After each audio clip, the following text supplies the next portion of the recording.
Property dealing एक ऐसी field है जिसमें बहुत से लोगों ने काम किया और बहुत पैसा कमाया। कुछ लोग तो गरीब से अमीर बन गए और उनमें से एक ऐसा शख्स भी है जो कभी घरों में चाय सर्व करता था और आज प्रॉपर्टी का बिजनेस टाइकून बन गया है। वो जिस मिट्टी को हाथ लगाता है वो सोना बन जाती है। उसका शुमार पाकिस्तान के अमीर तरीन बिजनेसमैन में होता है। वो एशिया के सबसे बड़े हाउसिंग प्रोजेक्ट का मालिक है जिसकी नेटवर्थ $4.22 बिलियन है। दरअसल मैं बात कर रहा हूँ मलिक रियाज की। आइए इस वीडियो में बात करते हैं कि एक मजदूरी करने वाला, घरों में चाय सर्व करने वाला लड़का आखिर इतनी बड़ी प्रॉपर्टी का मालिक कैसे बन गया।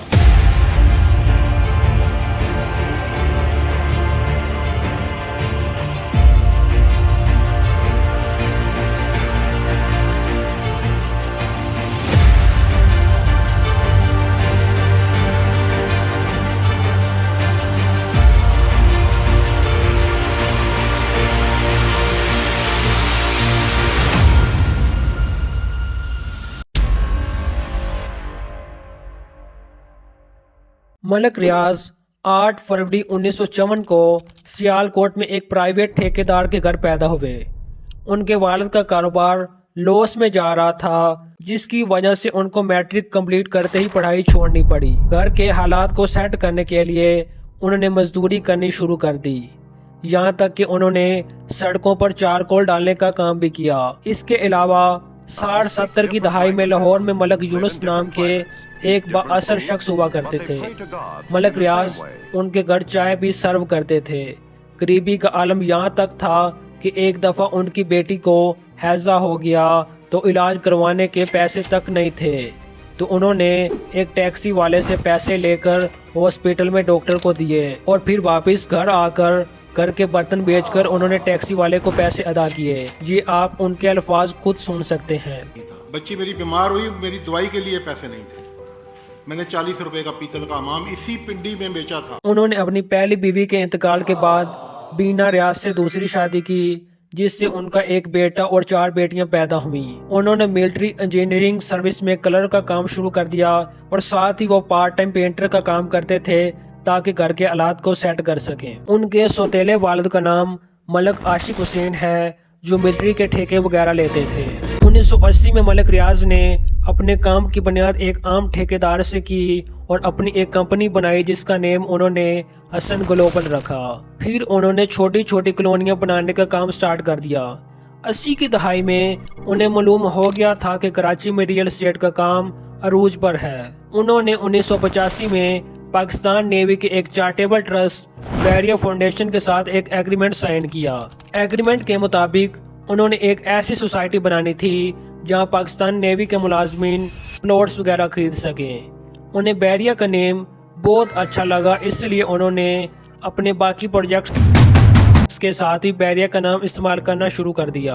अब इस पर बैरिया के साथ उनके इख्तलाफात शुरू हो गए कि आप बैरिया का नेम इस्तेमाल ना करें। उन्हें खदशा होने लगा कि पाकिस्तान नेवी उन पर बैरिया का नेम इस्तेमाल करने की वजह से केस न कर दें। इसलिए उन्होंने उस वक्त के निगरान वज़ीर आज़म मलिक मिराज खालिद से रब्ता किया तो उन्होंने आपको बैरिया का नेम इस्तेमाल करने की इजाज़त दे दी, लेकिन पाक बैरिया ने आप पर केस कर दिया, मगर अदालत ने आपके हक में फैसला किया और फिर आपने बैरिया का नेम अपने प्रोजेक्ट में इस्तेमाल करना शुरू कर दिया। यहीं से आपकी लखपति से अरबपति बनने की इब्तिदा होती है। एक छोटी सी प्राइवेट कंपनी जो 100 मुलाजमीन से शुरू हुई थी अब मुल्क भर में फैलने लगी। तो दूसरी जानिब बीटी प्रॉपर्टीज DWC LLC ने दुबई साउथ में नए हेड ऑफिस का इफ्तिताह कर दिया है। बहरिया टाउन का दुबई में अजीमुल शान मंसूबा आलमी तामीराती मयार की एक नई मिसाल बन गया। लाहौर के बहरिया इंटरनेशनल बहरिया टाउन मुबारक, सब हम वतन पेशावर को बहरिया मुबारक। आपके लिए ये मुहावरा कहना गलत ना होगा कि खुदा जब भी देता है छप्पड़ फाड़ कर देता है। सबसे पहले बैरिया टाउन इस्लामाबाद में काम की इब्तिदा 1995 में हुई। कराची की एलीट क्लास को बैरिया फाउंडेशन में मलिक रियाज के बनाए हुए घर बहुत पसंद आए और जब बैरिया टाउन इस्लामाबाद शुरू हुआ तो देखते ही देखते चंद दिनों में सोसाइटी आसमान तक पहुंच गई। एक दफ़ा उनसे पूछा गया कि वो इतने अच्छे टाउन कैसे बनाते हैं, تو انہوں نے بتایا کہ وہ ادر کنٹریز میں ٹریول کرتے ہیں اور ان کے ٹاؤنز کو دیکھتے ہیں اور پھر اپنے ٹاؤنز کو ان جیسا بنانے کی کوشش کرتے ہیں، جو کہ آپ خود بھی سن سکتے ہیں۔ بیرون ملک سفر کرتے ہیں، وہاں مختلف جگہوں کو دیکھتے ہیں، جو آئیڈیا انہیں پسند آتا ہے اسے وہ چوری کر کے پاکستان لے آتے ہیں۔ اسلام آباد میں بیریئر ٹاؤن کی کامیابی کے بعد بیریئر ٹاؤن دیکھتے ہی دیکھتے لاہور، کراچی اور پھر پشاور تک میں پھیل گیا۔ ان کے بیریئر کی خوبصورتی کو دیکھ کر پاکستان کے انٹرپرینور آزاد چائے والا حیران رہ گئے۔ عقل، ہوش، ایوری تھنگ کہ بھائی یہ ملک ریاض صاحب نے کیا بنا دیا۔ 4 لینز ایک طرف، 5 دوسری طرف، آپ کی امبینکمنٹس، پھر آپ کی سروس روڈز وہ بھی 2 میرے بیریئر ٹاؤن پہ لوڈ شیڈنگ نہیں ہوتی اللہ کے کرم سے، میرے بیریئر ٹاؤن پہ سیکورٹی پرابلم نہیں ہے، گاربیج کلیکشن پرابلم نہیں ہے، روڈ پرابلم نہیں ہے۔ 2016 تک ملک ریاض کے ملازمین کی تعداد 60,000 ہو چکی تھی اور بہت سی دوسری کنسٹرکشن کمپنیز بھی آپ کے ساتھ جڑ چکی تھی۔ بیریئر ٹاؤن اسلام آباد کی کامیابی کے بعد وہ ایشیا کے کامیاب ترین پراپرٹی ٹائکون سمجھے جانے لگے اور ان کی ایک بات مشہور ہوگی کہ زمین کا جو کتاب وہ خرید لے وہاں کی گئی انویسٹمنٹ کبھی بھی لاس میں نہیں جاتی، جس کی وجہ سے ایشیا کے کروڑ پتی لوگ ان کی سوسائٹی میں انویسٹمنٹس کرنے کے لیے لائنوں میں لگے ہوتے ہیں۔ ان کی اتنی زیادہ شہرت کو دیکھ کر ملک کے امیر ترین گینگسٹر لوگ بھی ان کے ساتھ تعلق بنانے لگے۔ ملک ریاض وہ واحد شخص ہیں جس کے پاکستان کی تینوں سیاسی خاندان کے ساتھ اچھے تعلقات ہیں، آصف علی زرداری کے ساتھ بھی جو کہ ان کی سندھ کے پروجیکٹس میں شیئر ہولڈر ہیں۔ اس کے علاوہ عمران خان کے ساتھ ان کے اتنے اچھے تعلقات ہیں کہ وہ جب چاہیں ان کے گھر جا سکتے ہیں، اور شریف خاندان کے ساتھ بھی ان کے اچھے تعلقات ہیں۔ اس کے علاوہ آرمی کے ریٹائر آفیسر کے ساتھ بھی ان کے بہت اچھے تعلقات ہیں۔ 30 سال سے یہ سلسلہ جو ہے ملک ریاض صاحب کا چل رہا ہے۔ ملک صاحب کے متعلق کہا جاتا ہے کہ انہوں نے پاکستان میں کوئی ایسا فرد نہیں جس کو اوبلائج کیا۔ اس بڑے انفلوئنس کی وجہ شاید ان کی جنراسٹی ہے، چاہے وہ سیاستدانوں کو یا دیگر کو پلاٹس دے دیتے ہوں یا چاہے وہ چندے دے دیتے ہوں۔ ملک ریاض حسین جو بیریئر ٹاؤن کے چیئرمین ہیں کئی تنازعات اور الزامات کے مرکز میں رہے ہیں۔ زیادہ تر الزامات یہ ہیں کہ وہ اپنے کام نکالنے کے لیے رشوت دیتے ہیں۔ پاکستان herald.com کے ایک ماہر سابق فوجی لیفٹیننٹ کرنل طارق کمال خان نے کہا ہے کہ جس زمین پر بیریئر ٹاؤن تعمیر کیا گیا ہے اور جسے وسط دی جا رہی ہے وہ قانونی طریقوں سے حاصل نہیں کی گئی۔ یہ الزام لگایا گیا ہے کہ حسین کے پاکستان کی فوج کے ساتھ مضبوط تعلقات ہیں جنہوں نے انہیں ایک بڑی سلطنت بنانے میں مدد دی۔ کچھ دعوے تو یہاں تک کرتے ہیں کہ چند اہم حاضر سروس فوجی افسران، بیوروکریٹس اور وکلا عملی طور پر حسین کی تنخواہ پر ہیں۔ پاکستانی حکام نے ملک ریاض کی اتنی زیادہ آمدن اور ان کے شیعانہ لائف سٹائل کے بارے میں برطانیہ کو بتا دیا، جس کی وجہ سے برطانیہ نیشنل کرائم ایجنسی نے ان کے خلاف تحقیقات کرنا شروع کر دی۔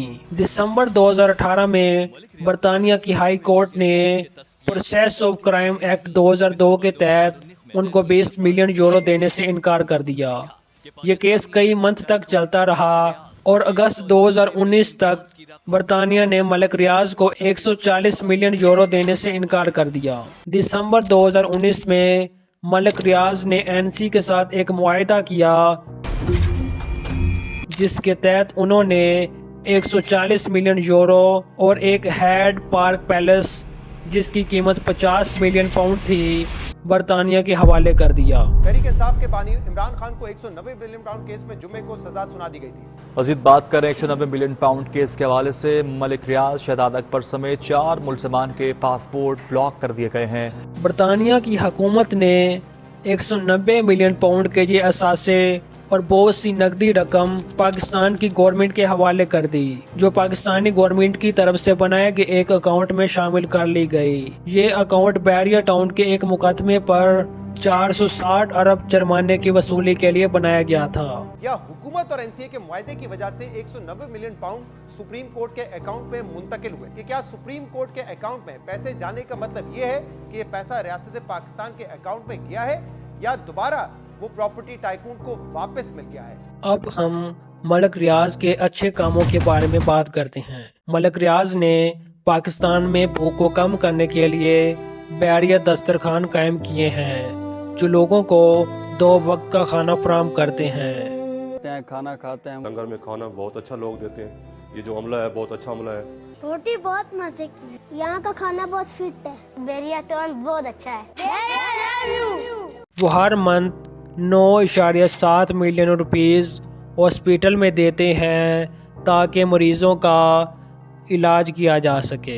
अस्सलाम वालेकुम, मेरा नाम आमिर जान है, मैं दुबई से आया तो मैं कई हॉस्पिटलों को जगह इनको प्रेफरेंस दिया और यहाँ पे खास करके हमारा अच्छा ट्रीटमेंट हुआ और अच्छी तरीके से सेटिस्फाइड हो के यानी मैं अल्लाह का शुक्र है काफी फर्क आया मेरे। मलिक रियाज ने स्कूलों, यूनिवर्सिटियों और दीगर इदारों का एक जाल बनाया है जो तलबा को मुफ्त तालीम हासिल करने का मौका फराहम करता है। हर साल मलिक रियाज तलबा को माइक्रो फाइनेंस कर्जे फराहम करते हैं जिससे वो माली बोझ के बगैर अपनी तलीमी ख्वाहिशात को पूरा कर सकते हैं। इदारा इस इलाके के गरीब लोगों के लिए खोला गया है जो अपने बच्चे को एक अच्छे और म्यारी स्कूल में भेजना तो चाहते हैं लेकिन वो वहाँ की फीस अदा नहीं कर सकते। वो 5 मरले के किराए के घर में रहते थे और उससे पहले वो 2 कमरे के एक अपार्टमेंट में रहते थे और अब वो रोज गरीब लोगों को घर देते हैं। अल्हम्दुलिल्लाह रब्बिल आलमीन। मेरा नाम अरशद इकबाल है और मैं अरसा 2 साल से बेगम अख्तर खुसाना में रिहाइश इख्तियार की हुई हूँ। बैरिया टाउन के ओल्ड होम में अरसा 2 साल से मुकीम हूँ और अल्लाह पाक का बहुत शुक्र है कि यहाँ पर तमाम तरह की ज़रूरियात हमारी पूरी की जाती हैं। उनकी कामयाबी के 3 बड़े फार्मूला ये हैं। नंबर 1, कामयाबी हासिल करने के लिए आपकी नीयत और पक्का इरादा होना चाहिए। नंबर 2, अपने काम में अल्लाह को शरीक करो। जो आप कमाते हो उसमें से एक हिस्सा अल्लाह की राह में खर्च करो। नंबर 3, और आप जो भी काम करो उससे आपको जुनून की हद तक लगन होनी चाहिए, अचीवमेंट की ख्वाहिश होनी चाहिए। नंबर 1। 3, उसको अल्लाह के साथ कारोबार करना चाहिए। देखिए, जब आप अल्लाह से कारोबार करते हैं ना तो अल्लाह ताला आपकी हर चीज में बरकत डाल देता है। तीसरी, उसकी कमिटमेंट इतनी मजबूत होनी चाहिए, फिर अल्लाह ताला आसानियां पैदा कर देता है। इसके अलावा उनकी कामयाबी का एक फार्मूला ये भी है कि वो किसी भी हुकूमत के साथ अच्छे ताल्लुकात कायम कर लेते हैं।